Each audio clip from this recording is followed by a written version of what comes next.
The Mafia boss's son pretended to be a poor waiter. Only one woman saw his worth. People say you know a man by the way he carries himself when no one important is looking. I knew that long before tonight, long before the gunshots and the blood on the checkered tile, and the moment a quiet waiter became the most dangerous man I had ever seen with my own two eyes. But let me start 8 weeks earlier, because the truth is, I had already been watching him for weeks before any of that happened, before I knew his name, before I understood the weight of it, before the city showed me its teeth and reminded me that some stories don't begin with a first glance. They begin with a pattern. I am a night shift librarian at the Crestwood University Archive, a long, quiet building that smells of old paper and slow time. I restore rare books. I talk to no one who doesn't need something from me. I order the same meal every Thursday at La Rosa Oscura because it is the only restaurant in this part of Little Italy where no one tries to make conversation. That is the only reason I went there. Silence. Consistency. A small plate of cacio e pepe and a single glass of house red and 45 minutes of being perfectly, blessedly invisible. He was the reason I kept going back. Not because I found him attractive, though I did eventually, in the way you find a thunderstorm beautiful only after you've accepted that you're already wet. No, I kept going back because something about him did not fit. His name was Val. That's all the other staff called him. He was a waiter, tall, lean through the shoulders, with raven black hair cut close and eyes the color of a storm at sea. He moved through the restaurant like he owned the floor without owning a single thing on it. Too deliberate, too quiet. He never fidgeted, never checked his phone, never complained when a table ran him ragged. Waiters complain. Every single one of them complains. To each other, under their breath, with their eyes if nothing else. It is the only honest language of the profession. Val never did. He listened to drunk customers rant about their divorces with the exact same expression he wore when he was carrying out the cacio e pepe. Neutral, present, entirely unaffected, as if none of it could touch whatever was living behind those eyes. Week 3, I noticed his watch. Just a flash of it when his sleeve rode up while he was clearing the table beside mine. Simple leather band. But the face beneath it, the weight of it, that was not a $20 watch. That was the kind of timepiece that cost more than 3 months of a waiter's salary. Week 5, I caught him reading in the break between dinner service and close. I only saw 2 lines before he folded the book shut, but I recognized it. Leopardi, 19th century Italian poetry. Not translated, not a paperback reprint, the original binding. By week 7, I had a quiet theory forming. I did not say it out loud. I didn't say anything to anyone, because I was Eleonora Bianchi, night shift librarian, restorer of fragile things, keeper of other people's secrets. And I had learned very young that the most dangerous thing a woman could do was let a man know she'd seen through him. So I said nothing. I ordered my wine. I watched. Week 8, the Thursday before everything unraveled, he brought my glass to the table and set it down with the same practiced quiet he always did. But this time, before he turned away, he paused. Just a half second. And he looked at me. Really looked. The way you look at someone you've been watching as long as they've been watching you. My pulse did something inconvenient. "Same as always, signorina," he said, and his voice, low, measured, just slightly rougher than it needed to be for the sentence, it carried something underneath the words, not a question, not a flirtation, something closer to acknowledgement. I held his gaze for exactly 3 seconds.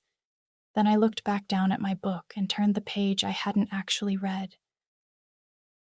I drove home that night thinking about wolves, about how the most dangerous predators are never the ones that roar. They're the ones that go very, very still. I thought about what it means to choose invisibility when visibility is your birthright.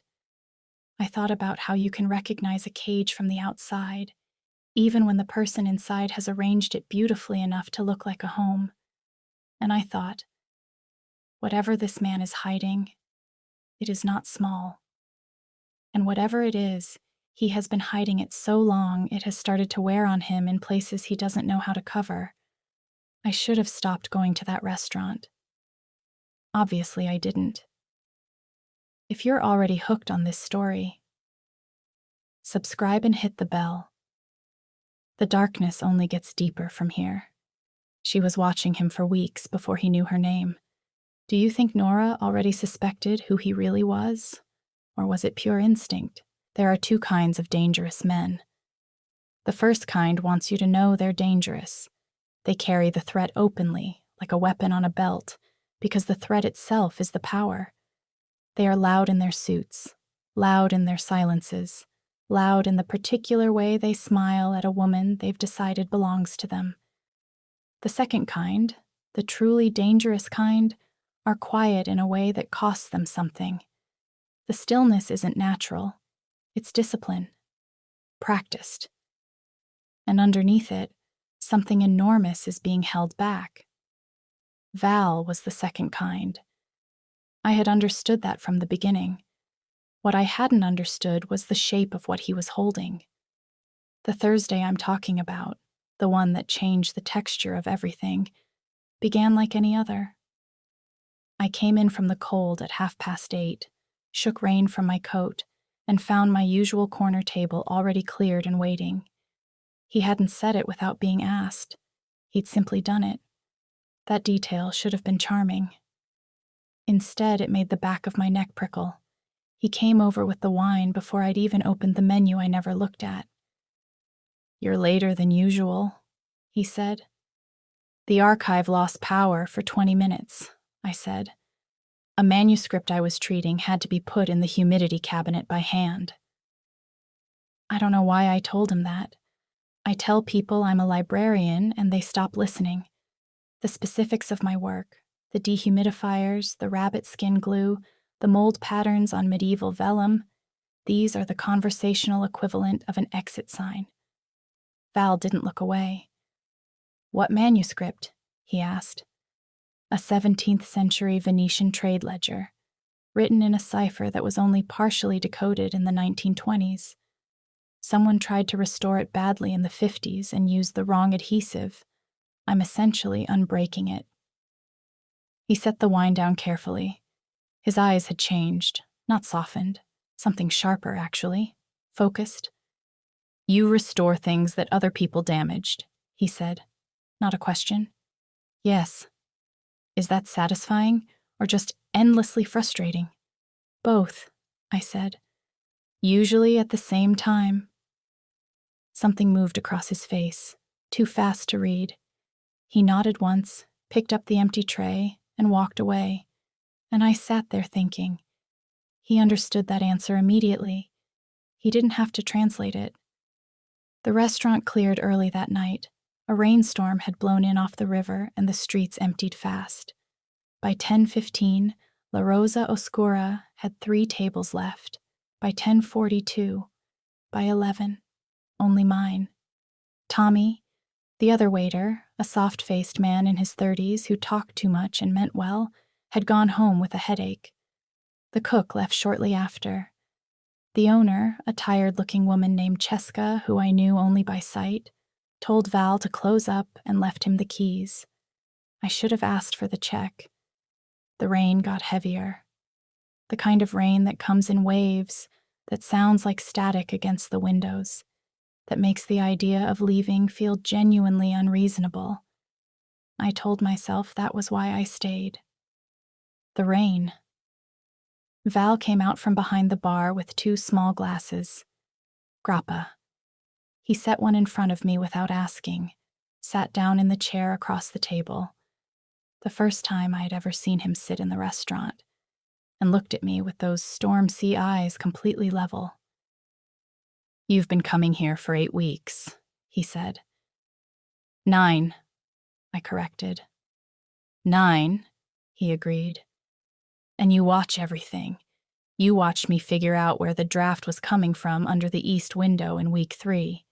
You clocked my watch in week 4 or 5. I felt my pulse stutter. I kept my face completely still. I noticed, I said.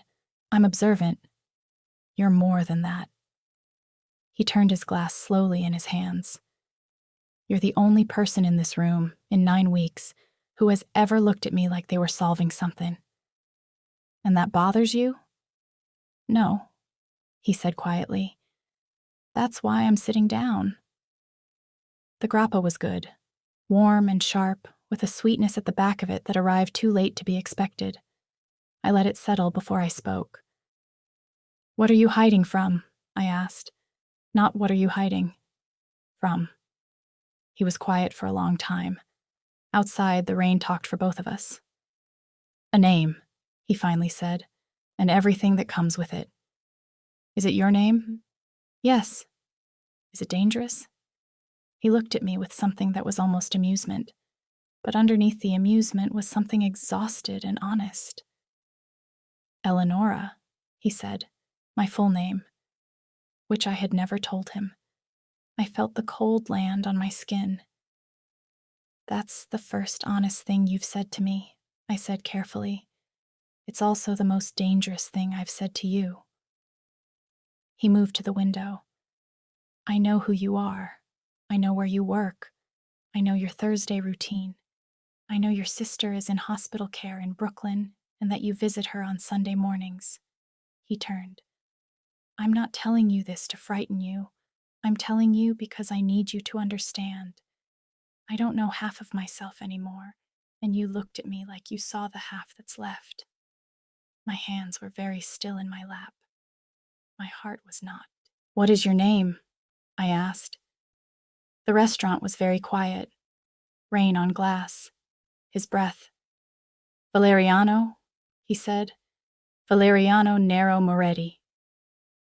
I didn't know the name then, not completely, but the way he said it, like setting down something enormously heavy, told me everything I needed to know about what kind of weight a name could carry. I picked up the grappa and finished it. Tell me something true, I said, about yourself, not about who you're hiding from. He sat back down. Outside, a car alarm wailed once and stopped. I haven't slept in a bed with clean sheets in 8 months, he said, because I don't deserve the comfortable version of this life yet, and I don't know if I ever will.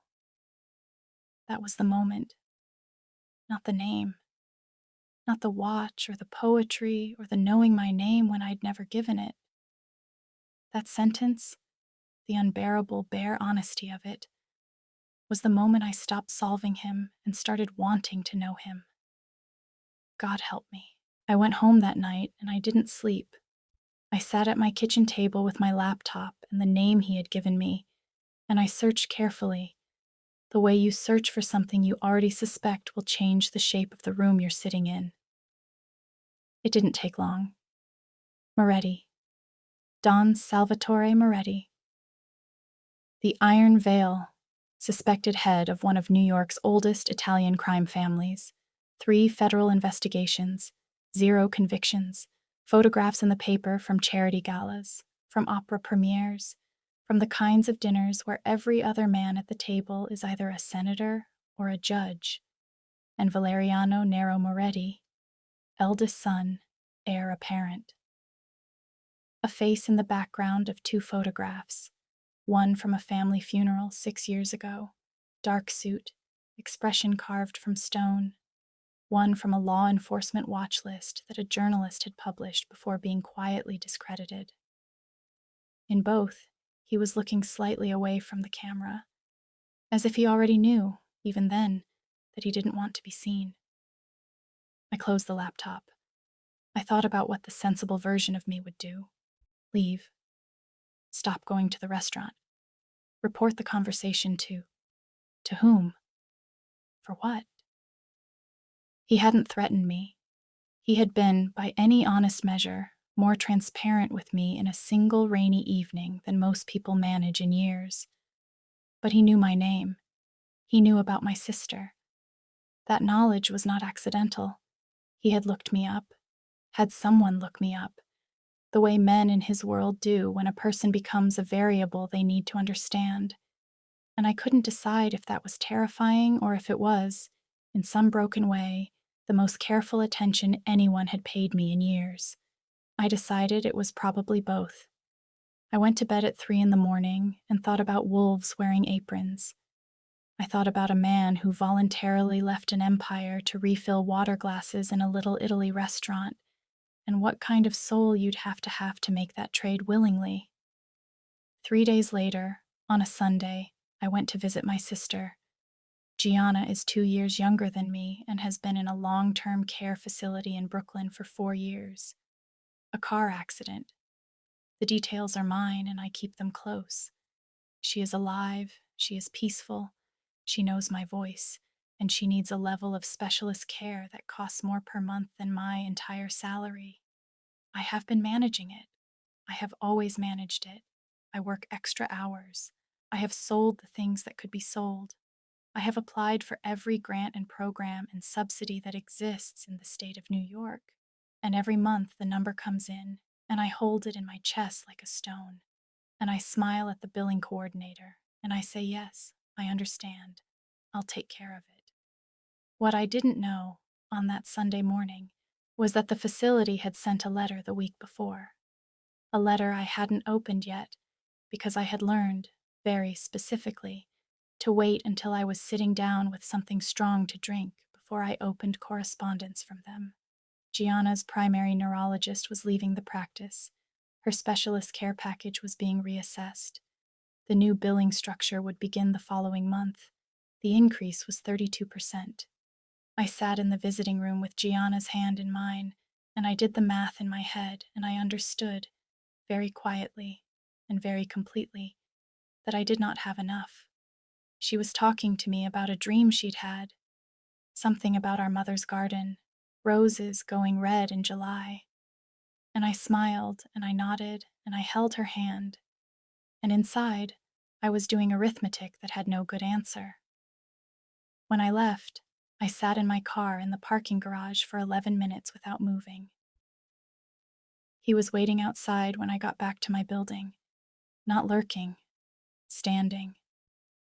Completely visible, hands in the pockets of a coat that was still too good for a waiter's salary, because he wasn't actually hiding anymore. Not from me. "How is she?" he asked. I stopped walking. The anger came fast and cold. "You had me followed. I had you looked after," he said. "There's a difference. I needed to know you were safe after our conversation. That is not your call to make." "I know." He didn't try to defend it further. "I know. And I'm sorry." That stopped me. I had expected the arrogance of a man used to surveillance being normal. I had not expected an apology that sounded like he actually meant it. "What do you want?"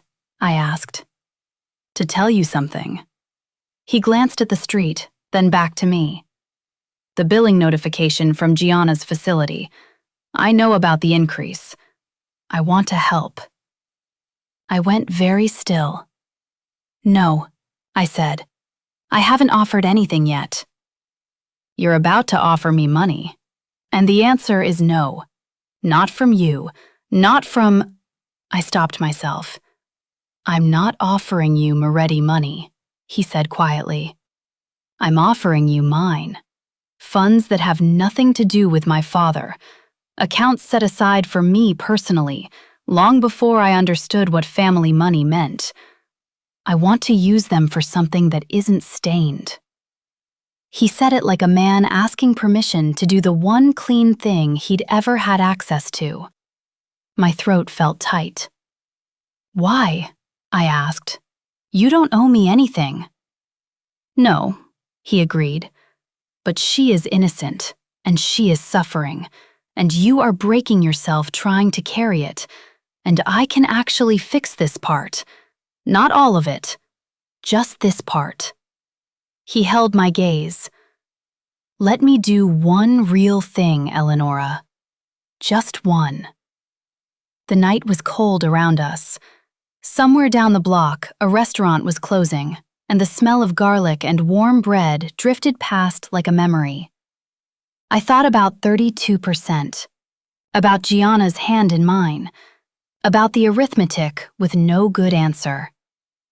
"I want an agreement," I said at last. "In writing. Nothing asked in return. Nothing owed. Whatever you need. And I want to know the whole truth, not pieces, all of it." He looked at me for a long moment, the kind of look that is measuring something it didn't expect to find. "That," he said, "might take more than one conversation." "Then we'd better start," I said, and turned to unlock my door. Comment below. If you were Nora, would you have accepted his help?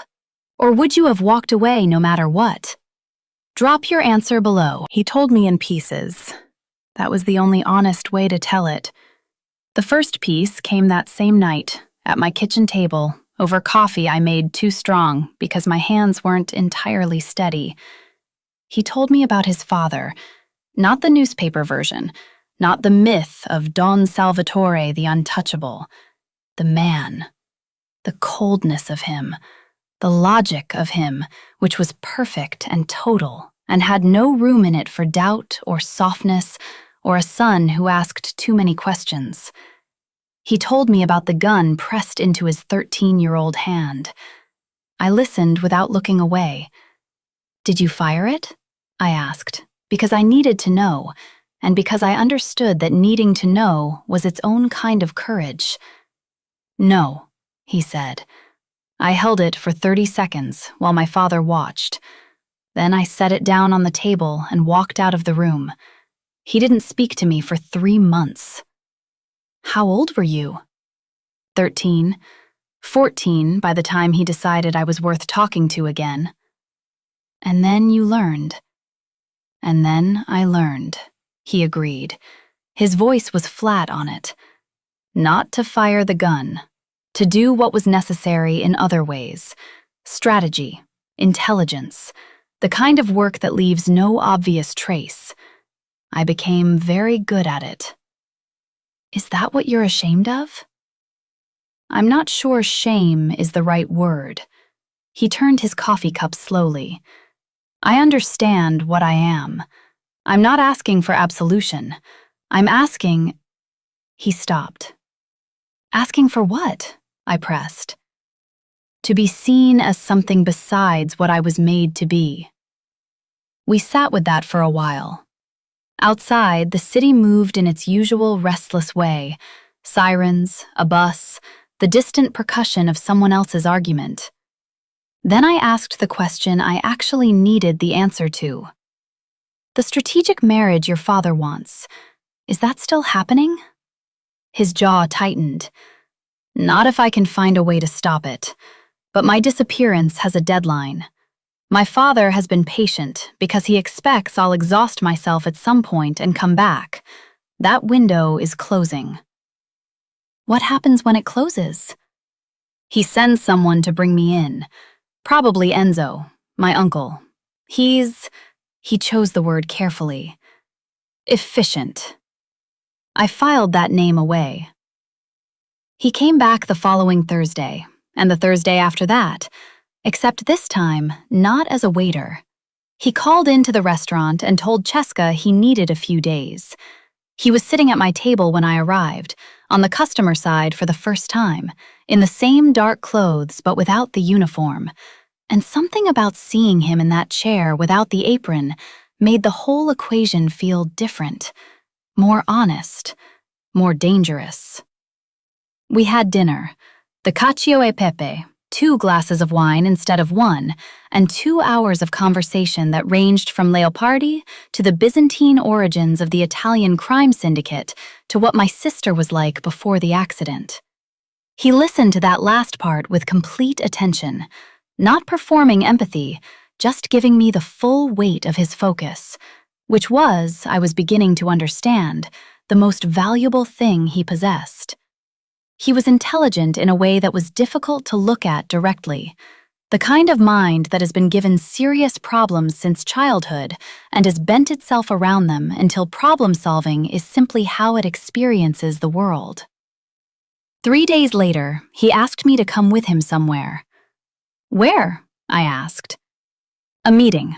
I need to attend it, and I need someone beside me who isn't loyal to my father." "What kind of meeting?" "Business." He looked at me steadily. "I'm not going to lie to you about what that means.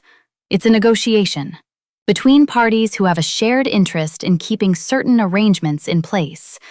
Nobody will touch you. You'll be with me every second, and when it's done, I'll explain everything." I should have said no. Every rational part of me assembled itself and prepared to say no. "Will I need to do anything?" I asked instead. "Just be present. Just be exactly what you are." Which was, what? A librarian from Brooklyn who restored broken things? I couldn't decide if that was a liability or the most useful possible cover story. "Fine," I said. The meeting was in a private room at a restaurant I'd never heard of, in a part of the city where the streets were too clean and too quiet, and everyone was dressed in the particular careful way of people who have decided their money should not be visible.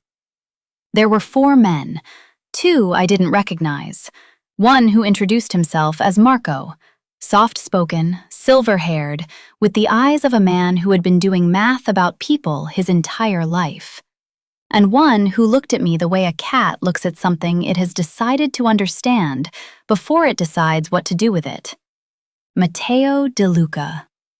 I didn't know his name then, but I recognized the type. Air energy.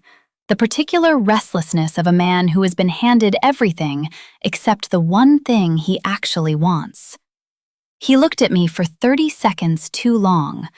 Val's hand moved, barely, to the back of my chair. The meeting was conducted in a mixture of English and Italian. I understand Italian. This was not information I volunteered. So I sat still and looked serene and listened to 3 grown men negotiate around a 4th who said very little but meant everything. Salvatore Drago was not a patient man. He had become powerful by being fast. Faster than his rivals, faster than the law, faster than grief. His wife had been buried, and he had rebuilt himself around the absence of her the way some men rebuild around a wound, by making sure everything they touched afterward carried a scar. He had recognized the dress. I had known he would. What I had underestimated was how quickly the recognition would become action. By Saturday morning, less than 12 hours after the gala, Marco was on the phone with 3 of our street captains reporting the same thing. Drago cars circling. Not subtle. Not meant to be. The message was the visibility itself. "We see you. We're coming."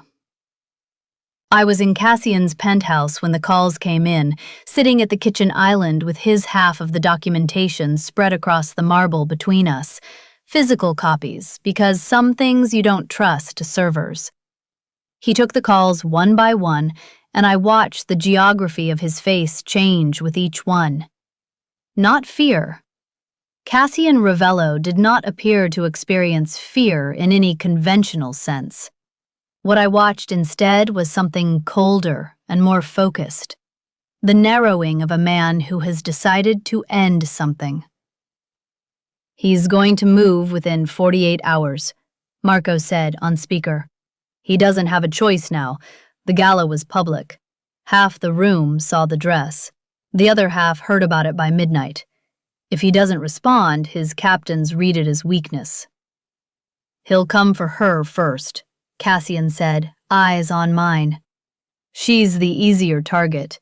It sends a message without directly challenging me." I had known this was a possibility. I had prepared for it. "Then let him come," I said. "I have what I need. We can move today." "You wanted more time." I wanted a clean handoff. We don't have that option anymore. I was already pulling out my phone, going through the steps I had rehearsed, the secure line to the attorney in Geneva, the confirmation message to the 3 dead drops. The documentation goes to the U.S. Attorney's Office, the lead FBI organized crime unit, and a journalist at the Times who has been sitting on the Drago case for 2 years, waiting for exactly this package. All 3 go simultaneously. There's no way to suppress all 3 at once. Marco was quiet for a moment. Cassian, that's your father's name on half of those documents. My father is dead. Cassian's voice was flat. Salvatore Drago is not. Isabella Drago deserved better than what she got, and her killer has spent 8 years using her grief as a weapon. We're ending it today.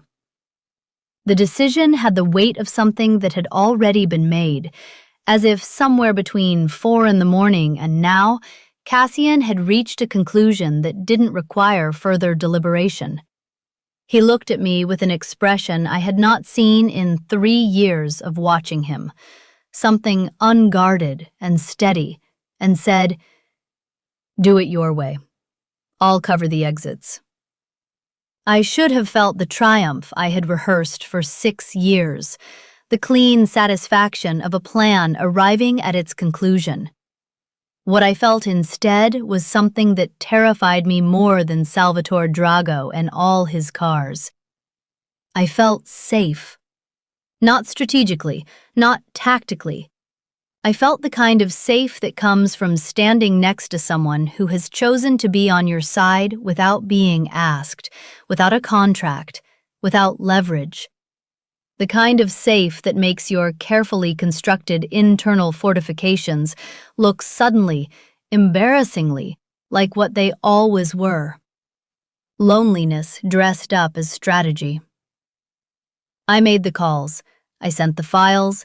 I confirmed the drops. By Saturday afternoon, the package was in motion, sealed, encrypted, timed to land in 3 separate inboxes simultaneously at midnight if I didn't send the cancellation code. Then I put down my phone and looked at Cassian Ravello, and he looked back at me, and the thing between us had stopped being a question and started being an answer neither of us had the vocabulary for yet. "And now?" he said. "And now we wait," I said. "And you tell me why you kept the assistant who knew where every body was buried instead of making her one of them." The corner of his mouth moved. "Because you never flinched," he said. 3 years. Not once. He paused. "And because the morning I hired you, you corrected my security chief's threat assessment in the margin of a document with a red pen and left it on his desk. I kept the document. I still have it." I stared at him. "That was day 3. "I know," he said. "I'd already decided by then." He kept the annotated threat assessment for 3 years. What do you think? Was Cassian always falling, or did he not know until the gala? Tell us. There is a specific kind of exhaustion that comes from maintaining a wall against something you have already decided you want. I knew what I was feeling. I had been ignoring it with professional discipline for 2 weeks, which is roughly how long it takes before the discipline stops working and the thing you're ignoring starts taking up every spare room in your head. He came to the archive on a Wednesday. I had never told him where it was specifically, but he was Valeriano Moretti, which I was slowly understanding meant that knowing things was simply his baseline. I was in the preservation lab when he arrived, elbow deep in a 16th century Flemish atlas that had survived a flood and needed the sorrow taken out of its spine. The archive's night duty guard let him in with the specific combination of surprise and instant deference that expensive men produce in people without thinking about it. He stood in the doorway of the lab and looked at the room, the temperature gauges, the humidity readings, the pale work lights over the treatment table, with the focused curiosity he gave everything. "I've never seen where you actually work," he said. "You've never been invited," I pointed out. "No," he agreed, and stepped inside anyway. He didn't touch anything. He moved around the perimeter of the room, looking at the tools, the prints on the drawing lines, the row of damaged manuscripts waiting in their labeled folders. He bent close to the atlas on my table, not touching, just looking, and I watched him look and felt something in my chest pull taut. "What happened to this one?" "Flood, 16th century. Someone wrapped it in oilcloth before the water reached it, which saved the pages. But the spine swelled and cracked, and the binding boards came away." "So you're putting it back together?" "Slowly. You have to let it dry fully between stages, or you set the damage instead of correcting it." He straightened up and looked at me across the work table. "You said that like it applies to more than paper," he said. I set down my tool. "Maybe it does." The lab was very quiet. The ventilation hummed. I could hear my own breathing. "Nora." The first time he'd used the shortened version. It landed differently than the full name. Softer, more urgent. "I need to tell you something that might make you want to put that wall back up." "Then tell me," I said. "I'd rather know." "My father knows I'm in the city. Not where, not the restaurant, but he knows I'm still in New York. Enzo has been in contact with the DeLuca family. The strategic marriage they want to arrange is with a woman named Chiara DeLuca, Matteo's cousin. And the deadline my father gave me to come home is 2 weeks from tomorrow." I absorbed that. "What happens if you don't?" "Enzo comes, and he won't come alone." He paused. "I'm not telling you this because I want you to run. I'm telling you because I should have told you sooner. And because whatever is happening between us..." He stopped. "Say it," I said quietly. "Whatever is happening between us, you deserve to know the shape of what you're standing next to." I came around the work table. He didn't move, just stood very still, which was what he always did when he was being careful with himself. I reached up and touched the scar above his left eyebrow. He exhaled. "You've been managing this alone for 8 months, I said. "Yes." "And you left an empire worth..." I didn't finish the sentence. We both knew the number was irrelevant. "I left because I couldn't breathe in it," he said. His voice was very low. "I couldn't find a single thing in that entire world that wasn't built on someone else's suffering. Not one clean thing to hold on to." "And now?" I asked. His hand came up and covered mine where it rested against his face. Warm, careful. The hands of a man who had learned to be precise about what he touched. "And now," he said, "I have one." I kissed him first. I want that on the record. Because he would have stood there being careful with me all night, and I was tired of careful, and I had been tired of careful for longer than 8 months, just in different rooms, with different walls. It was not a simple kiss. It was the kind that begins as a question and becomes, somewhere in the middle, a statement. His hands moved to my waist, and his exhale came out like something had been released under pressure, and the lab was warm and very quiet around us, and for a few minutes, the atlas and the flood damage and the Moretti name were all equally distant. We stopped before we started anything we couldn't finish. He rested his forehead against mine. "I don't have a clean history, Eleonora," he said.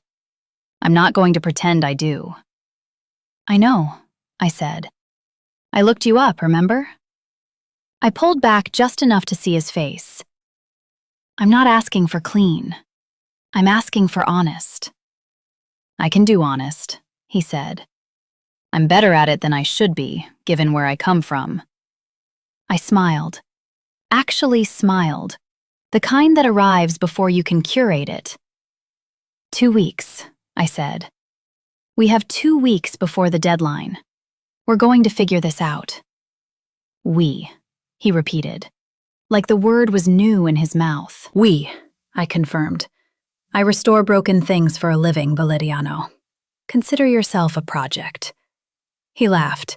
It was brief and real and surprised, and it transformed his face completely into something younger and entirely unguarded, and I stored the memory of it in a place where it would be safe. Outside the archive, the city moved in its usual furious way, indifferent to all of us. But inside, in the warm hum of the preservation lab, something that had been damaged for a very long time decided, quietly, to let itself be looked at. She kissed him first and told him he was her project. Do you think Nora is brave or reckless? Would you have done the same? The next 10 days were the most complicated of my life. Not because of violence, that part came later. Because of intimacy. Because of the particular vulnerability that lives in the space between learning someone and deciding to stay. He told me more of the truth in those days. Not all at once. He was constitutionally incapable of all at once, I was learning, because he had been a person who kept his own counsel for so long that openness had to happen in stages, the way you introduce light to something that's been dark for too long and let it adjust. But the pieces came, and I held each one carefully. He told me about the first time he saw what the family business actually meant. Not strategy and negotiation, but consequence. He was 16. He had found out by accident, overhearing a conversation he wasn't supposed to hear, and he had understood in the space of 3 minutes that the prosperity he had been raised in was built on something that required keeping score in ways that were never written down and never forgiven. He hadn't left then. He was 16 and he had nowhere to go, and his mother was still alive and still in the house, and he stayed for her. She died when he was 22. 2 years later, he was the most useful man in the Moretti operation. 4 years after that, his father began the marriage negotiations. And that was the line, he told me. Not the gun at 13. Not the things I did in my 20s. The marriage. He said it with a flat certainty. Because I understood that if I went through with it, there would be no version of me left on the other side.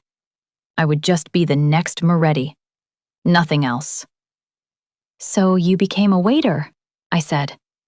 So I became a waiter, he agreed. Do you regret any of what you did?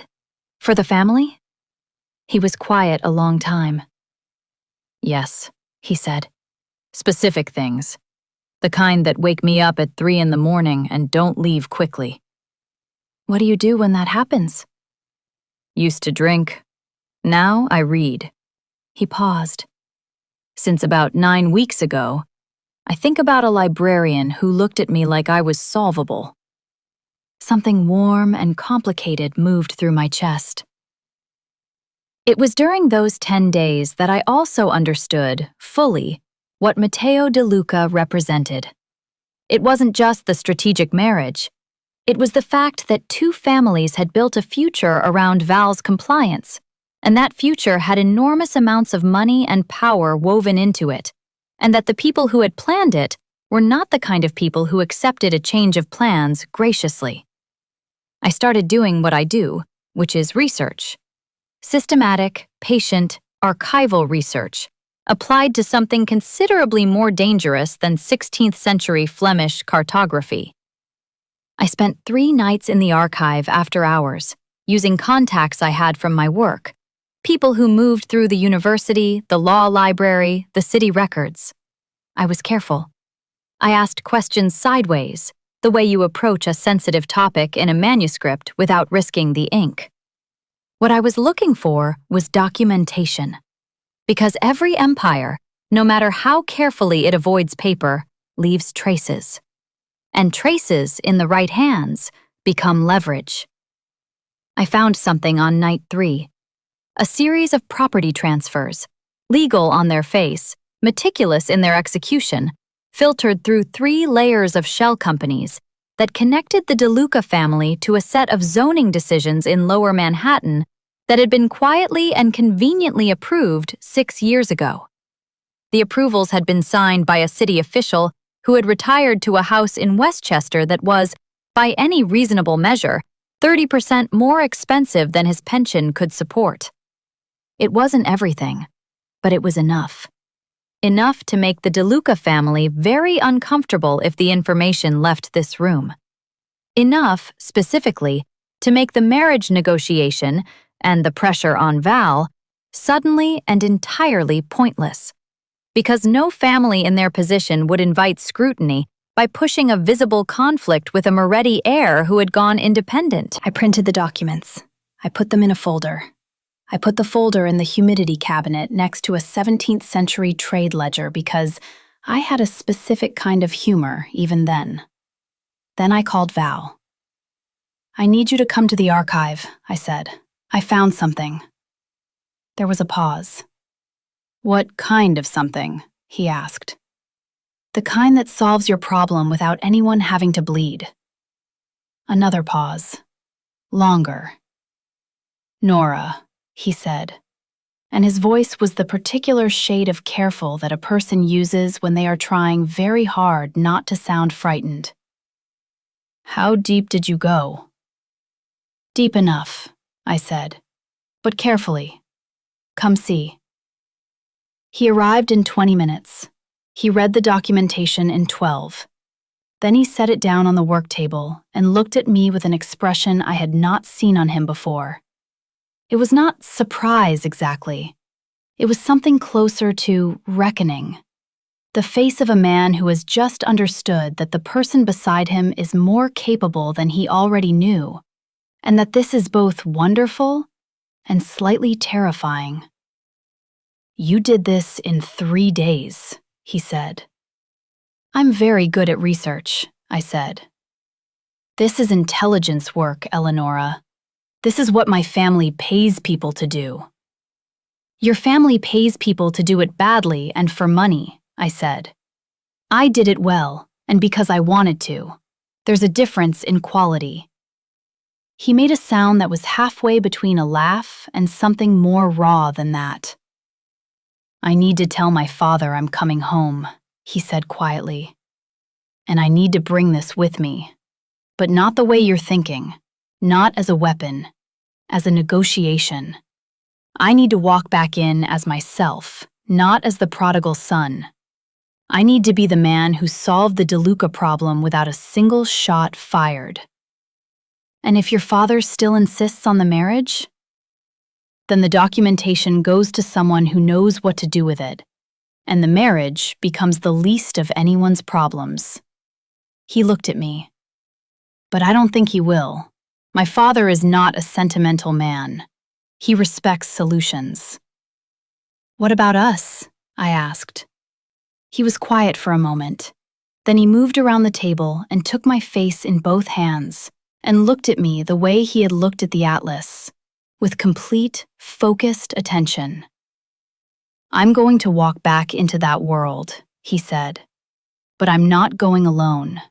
And I'm not going as what they made me. I'm going as someone who chose to come back, on my own terms." He paused. "That only works if you're willing to be part of my terms." "You're asking me to be part of a Moretti negotiation?" I said. "I'm asking you," he said quietly, "to be mine, in every room. Not as a shield, not as a prop, as the reason I'm worth anything at all." I looked at this man, this complicated, damaged, careful, brilliant man who had chosen poverty over inheritance and silence over the crown, and me over everyone who had ever expected something easier from him. "Yes," I said. Simple as that. Yes. 2 nights before Val's self-imposed deadline, the old world found us. We were at La Rosa Oscura. Closing time, the restaurant empty, Cheska gone home. It had become a habit, that post-midnight quiet, just the two of us at the corner table with whatever was left in the wine rack and the city outside doing its indifferent thing, Val had been running through the specifics of what he'd say to his father, and I had been listening and occasionally pointing out the places where logic was solid and the places where he was letting emotion make a sentence too soft. He was mid-sentence when the front window exploded inward. Glass across the tile, the sound hitting half a second after the visual. A rifle shot. I understood it academically, even as my body was already moving, driven by some survival instinct I didn't know I possessed. Val moved faster than I could follow. 1 second he was across the table from me, the next he had me by the arm and we were behind the bar, low on the floor, his body between me and the window with a complete natural authority that told me this was not the first time. "Stay down," he said. His voice was completely flat, not the restaurant voice, not the careful, managed voice I had been learning. Something entirely other. "How many?" I said, because I was a person who asked questions even in crisis. "At least 2 outside, probably more." He was looking at the back hallway, calculating. "The kitchen door is the only clean exit. Can you run?" "Yes," I said. "Then on my word." The front door opened. 3 men. Dark clothing, which was almost a cliché, but it turned out clichés exist because they work. I saw the shape of weapons. I felt Val's hand tighten on my arm. What happened in the next 90 seconds is something I have replayed many times, and what I always arrive at is this. Valeriano Nero Moretti was not performing violence. He was executing it. The way a surgeon performs surgery, with economy, with precision, with the particular calm of someone who has made peace with the thing they're doing. 2 of the 3 men went down fast. The third was more careful, hung back, waited. Val took a graze to his side, a sound he made that was barely a hiss, and then the situation resolved. The restaurant was quiet again. The 3 men were down but breathing, wine bottles were shattered, there was blood on the checkered tile, and Val was still standing, one hand pressed to his side, looking at me across the wreckage with eyes that were waiting for me to run. I walked to him. "You're bleeding," I said. "It's a graze," he said. "Nora, let me look at it," I said. He stood still while I lifted his shirt and assessed the damage. It was a graze, deep, angry, already darkening at the edges, but not arterial, not fatal. I had learned enough basic wound management from years of handling fragile things to know what needed immediate intervention and what needed cleaning and pressure and time. I found the first aid kit behind the bar. I worked quickly, and he watched me the whole time with an expression I will never fully be able to describe, something compounded of disbelief and gratitude, and something deeper and more private. "You're not running," he said. "No," I said. "You should probably be in shock." "I'm choosing not to be," I said. "Give me the tape." He handed me the tape. I finished the dressing. I stood up, and he took my face in both hands and looked at me with a kind of desperate certainty. "This is what my world looks like," he said. "I know. It's going to be worse before it's better." "I know that too," I said. "But Val, who sent them?" His jaw set. "Matteo De Luca. This isn't Enzo. My father wouldn't do it this way. De Luca is trying to remove me before I can walk back in and renegotiate. He knows I found something." He stopped, looked at me. "He knows you found something. He's been watching you since the meeting." That landed cold. "Then we move faster," I said. "Nora, call your father," I said. "Tonight, not tomorrow, tonight. We don't wait for the deadline. We go now. while DeLuca thinks he's just bought himself time. He stared at me. You want me to walk back into the Moretti estate at midnight, bleeding, with documentation that implicates a rival family and a woman my father has never met, and tell him I'm done being the heir he wanted? Yes, I said. Exactly that. Because it's the last thing anyone expects. And in your world, the unexpected move is always the strongest one. A beat. 2. He picked up his phone. The Moretti estate was in a part of Westchester that pretended to be countryside. Long driveways, old trees, the kind of property that has been tended by the same family for so long it has taken on their particular gravity. We arrived at 12:40 in the morning in a car Val had called. Not a restaurant car, not a cheap sedan, but something armored and quiet that materialized in 6 minutes and whose driver did not look at me at all, which was its own kind of message. I had not asked to change my clothes. I was wearing what I'd worn to the restaurant. A dark blouse, a long skirt, the silver cross at my throat. I thought briefly about the impression I would make, and then I decided, good. Let him see me as I am. If I dressed for the Moretti estate, I would be performing something that wasn't mine, and the whole point of tonight was that neither of us was performing anymore. Val sat beside me in the dark car with his hand over mine. His wound was bandaged, his face was composed, but underneath the composure I could feel the particular tension of a person approaching something they have been dreading for the better part of a year. He's going to want to assess you, he said quietly. My father. He'll be polite. That's not the same as being safe. I know how to be looked at, I said. He'll ask you questions. He'll look for what you want.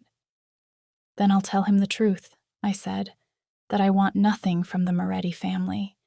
I want the man sitting next to me, and what I want for him is his freedom to choose what he becomes. Val turned to look at me. You understand that might make him more dangerous, not less, he said. A woman with no angle is harder to manage than a woman with one. Good, I said. Don Salvatore Moretti was awake. This didn't surprise me. I had a feeling the man slept lightly and not often. He met us in the study, a room that was all dark wood and old books and the smell of expensive tobacco, and he was dressed in a silk robe over dark clothes, as if he had been expecting to be called tonight and half prepared for the possibility. He was older than the photographs, not frailer, harder. Age had compacted him rather than softened him, leaving something denser and more concentrated. He looked at his son for a long time. Then he looked at me. The silence lasted approximately 15 seconds, which was long enough to function as its own language. Valeriano, he said at last, low, measured, entirely unsurprised. Father, Val said, and then immediately, without ceremony, there were 3 men at La Rosa Oscura tonight, DeLuca's. I left them alive because it's cleaner. I wanted to give you the courtesy of knowing before you heard it from someone else. Don Salvatore's gaze moved to the bandage tape on my fingers from the first aid kit, then back to Val's side, where the dark fabric of his jacket had been altered to conceal the dressing. You're hurt, he said, flat. I'll survive, Val said. And her. Unharmed, she kept her head. Val paused. Better than most. Don Salvatore looked at me directly for the first time. Sit down, he said. I sat. Val sat beside me. The Don took the chair behind his desk, and we faced each other across its dark expanse like a negotiation that had been arranged by forces none of us entirely controlled. What do you want? The Don asked. Not hostile. Just precise. 2 things, Val said. He opened his jacket and took out the folder, the documentation I had compiled. He set it on the desk. The first is that. Read it when we're gone. It makes the DeLuca marriage unnecessary in a way that will be clear to you inside 5 minutes. The Don looked at the folder. He didn't touch it. And the second? I'm coming back, Val said, of my own choice, on terms that I set, not as the heir you designed. I've never been that, and I think we both know it. As a man who has specific skills and a specific understanding of this family's operation, who can be useful in ways that don't require me to erase everything else I am. Don Salvatore was quiet. He had the kind of quiet that had weight to it. And her, he said again, his gaze coming back to me. She is not a variable in this conversation, Val said. She is the reason I am having it instead of disappearing entirely. I kept my eyes on the Don. He was looking at me with the expression of a man running a very fast internal calculation. You have no connection to any family, he said to me. Not accusatory, factual. None, I said. You're a librarian. I restore rare documents, I said. I also apparently locate financial evidence that implicates rival organizations, so perhaps the skill set is more flexible than the title suggests. The Don blinked once. It was, I suspected, the closest he came to being surprised. Val made the sound he'd made in the archive, halfway between a laugh and something more complicated. He pressed his lips together. Don Salvatore picked up the folder. He read it in 7 minutes. We sat in silence while he did. Outside the study windows, the estate grounds were very dark and very still. When he set it down, he folded his hands on the desk and looked at his son. DeLuca will need to be managed, he said. Not eliminated. Managed. I know, Val said. I have a specific approach in mind. It involves releasing portions of this to a contact of mine over the next 6 weeks, in a sequence that makes it clear the information didn't originate with us.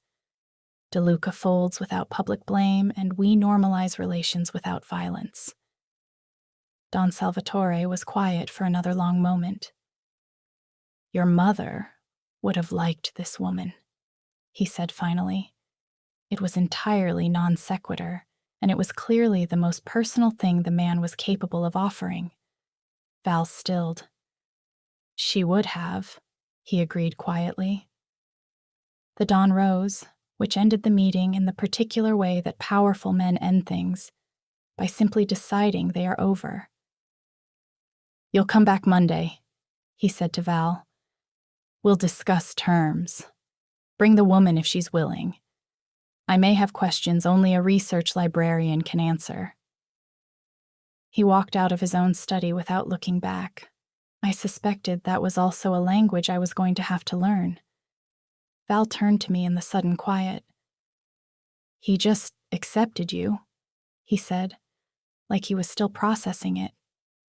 He accepted the folder, I said. I'm an add-on. No, he said. You're not. He pulled me close, careful of his side, and I let myself rest against him for a moment in the dark, book-lined room. You walked into my father's house at 1 a.m. after 3 men tried to kill us, and you corrected him. On the record. It seemed like the right call, I said. It was perfect, he said. You are... He stopped, then quietly, stay. For all of it. The complicated version of all of it.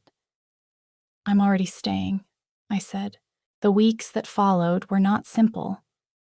I want to be accurate about that, because the truth of any story worth telling lives in the details that don't resolve neatly, and I would rather give you the real version than the comfortable one. Matteo DeLuca was managed, as the Don had put it, a process that took 5 weeks, 4 carefully sequenced document releases, and 2 private conversations that Val conducted alone while I stayed at the archive, which is where I preferred to be. DeLuca retreated. The marriage negotiation dissolved. The pressure valve, which had been building for the better part of a year, released in the quiet way that the most consequential things sometimes do. Not with a bang, just with a door closing that everyone knew would not reopen. Enzo Caruso was another matter. He had spent months being told to wait, and waiting had calcified into something harder. He arrived at the estate on the Tuesday after our midnight meeting with opinions and the intention to make them felt. I was not there for that particular conversation. Val told me about it afterward in spare sentences, the way he described things that had cost him something. Economically, the way you carry a heavy object across a room and set it down and don't mention the weight. Enzo had wanted the old way back. The clear hierarchy, the marriage, the heir who knew his role. Val had told him, in their language, which I was slowly learning to translate, that the old way was no longer on offer, and that the family's future required adaptation rather than tradition, that Enzo could be part of the adaptation, or he could take a long retirement in Sicily where the weather was better and no one would ask difficult questions. Enzo chose Sicily.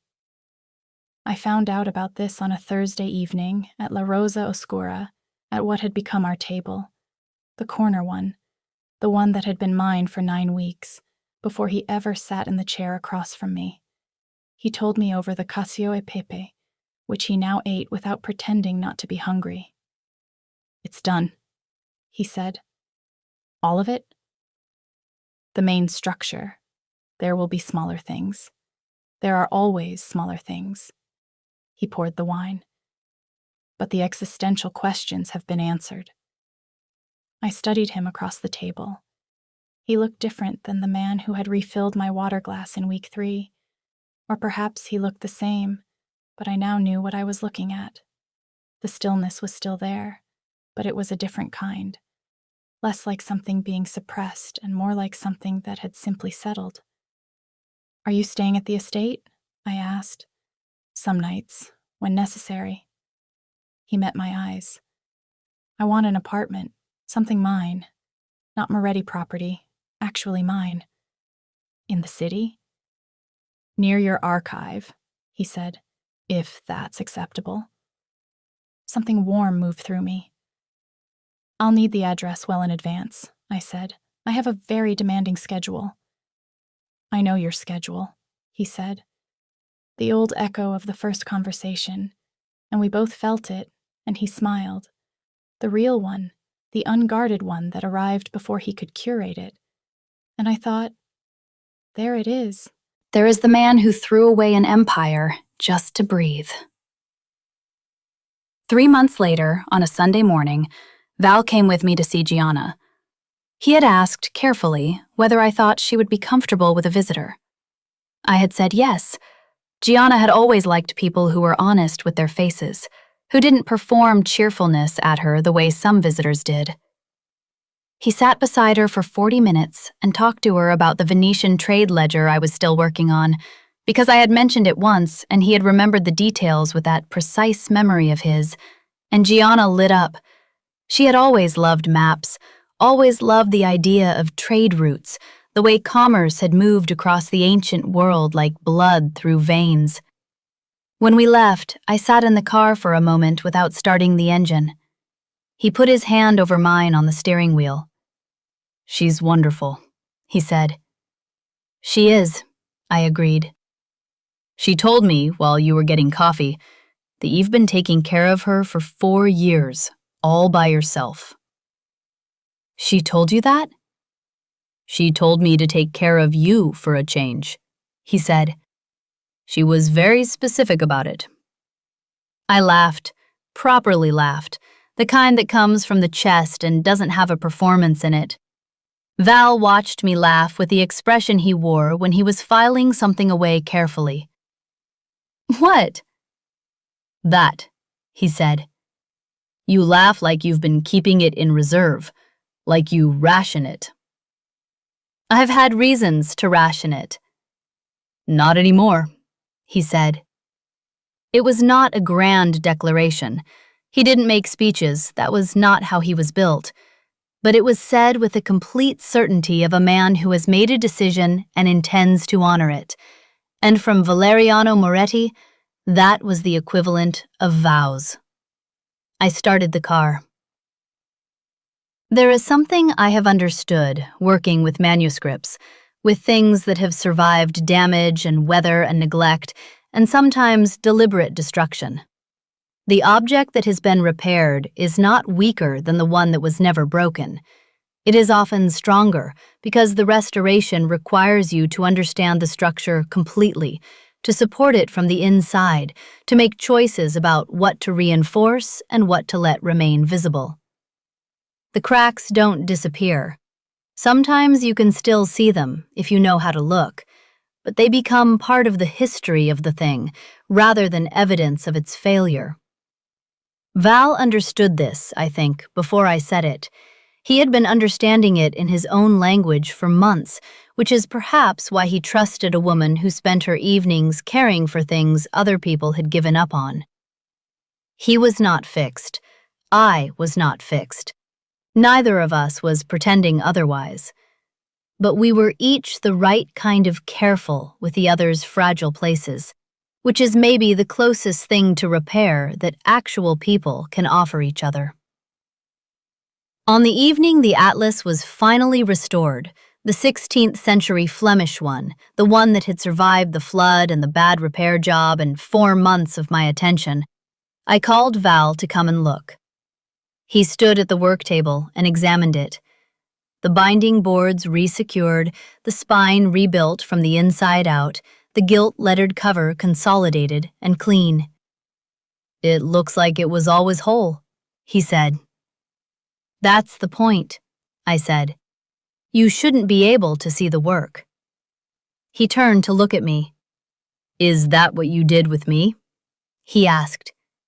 Quiet, honest, without any armor in it. I thought about it seriously, the way he deserved. "No," I said. "With you, I decided not to hide the work. I decided the work was part of what made you worth looking at." He crossed the room and he held me the way he had learned to hold things he wanted to keep. Careful at first, then more certain, then with the complete warmth of a man who has stopped being afraid of what he is capable of feeling. Outside, the city ran through its long night. Sirens and traffic and the percussion of 10,000 lives occurring simultaneously in this particular corner of the world. Inside the archive, the Atlas sat in its case and the lights were warm, and the man who had given up an empire to find one honest thing held the woman who had been watching him since week 1, and neither of them needed to say anything that wasn't already said. They wanted a monster. I found the man underneath. And in the end, in this story, which is the only one that matters, that was enough. More than enough. It was everything. She what made him worth looking at, not despite the damage, but because of it. Have you ever loved someone like that? Drop your story below. And that, my beautiful sinners, is where we leave Valeriano and Eleonora. Not riding into a sunset, not wrapped in a declaration louder than they were, but standing in a warm archive room with an old atlas between them and an entire complicated future ahead. The kind of ending that's really a beginning, the only kind that holds. If this story found you tonight, if any part of it felt like something you recognized, some version of choosing a person over a crown, of being seen through instead of looked at, then you already understand what made these two people inevitable. You don't need clean hands. You need honest ones. If this story held you to the very last word, subscribe and ring the bell. New dark romance stories arrive every week. Leave a comment. Tell me which moment broke you open. I read every single one. Until the next story finds you, stay in the dark. It's warmer here than you think.